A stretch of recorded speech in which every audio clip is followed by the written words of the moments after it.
My introduction to Cause for Hope was a trip to Nicaragua, where I was introduced face-to-face and in person with over a dozen people. They all had the same story to tell. That before Cause for Hope, I was struggling to feed my family. I was sending my kids out onto the streets in the morning, having had perhaps one meal a day, and some days not even one meal, because I just didn't know how.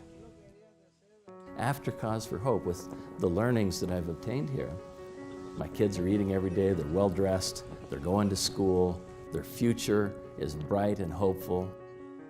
The guiding principles of Cause for Hope are first, focusing on families, that's the most important unit of society, and second, focusing on the principle of self-reliance. We are focused on self-reliance and helping build individuals' lives and make them responsible for their own actions and their own ability to produce and to survive in the environments they're in. And they don't know a lot of the skills and tools that they need to do that, and that's where Cause for Hope can step in and teach them.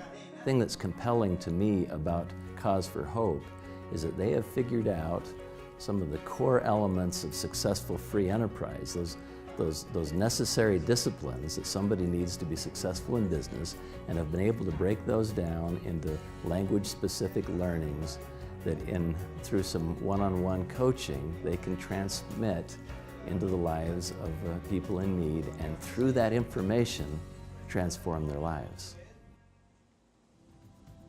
I think one of the most effective attributes of Cause for Hope is the one-on-one mentoring. People learn skills that allow them to grow their business and increase their incomes, that can just help the economy grow and develop, and I can see it lifting whole communities out of poverty. Mentoring provides not just the information, but it provides follow-up. In other words, the people report back to us and to our manager there, and that is the difference between Cause for Hope and really the other NGOs. We actually track and know the people and how well they're doing. We have many examples.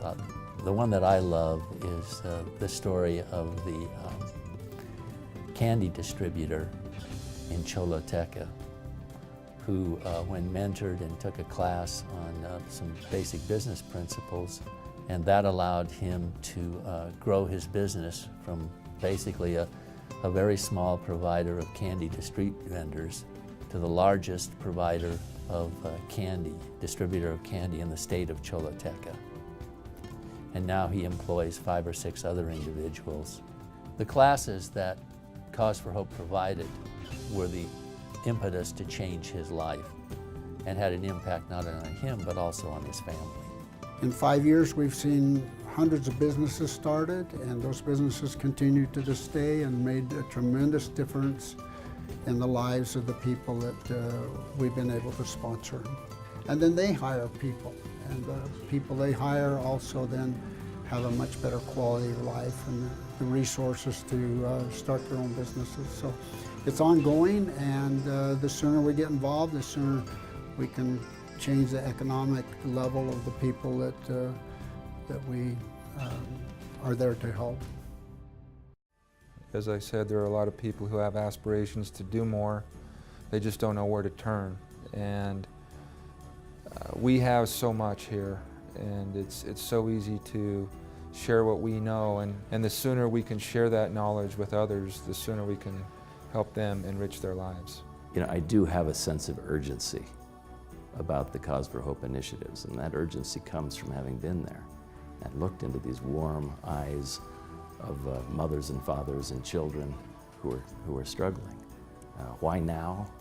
Because the needs are now. There are children who are hungry, who need not be.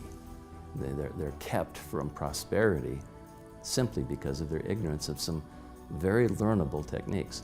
Is Latin America in poverty because they're not ambitious? Absolutely not. Because they're lazy? Absolutely not. You can change a life forever with a few $100s. Think about it. A family that's only eating one meal a day, living on $100 a month, And by getting a start with a few $100s to get a business going or help them in a vocational training to learn to be a welder, you can do it for $300, or be an electrician or a computer programmer. For a few $100s, it will change their life, and then they can earn more money and provide for their family. Yes, it is urgent. We need to help these people so they can help the others around them, help their kids, and help make the world a better place. And that can never come too quick.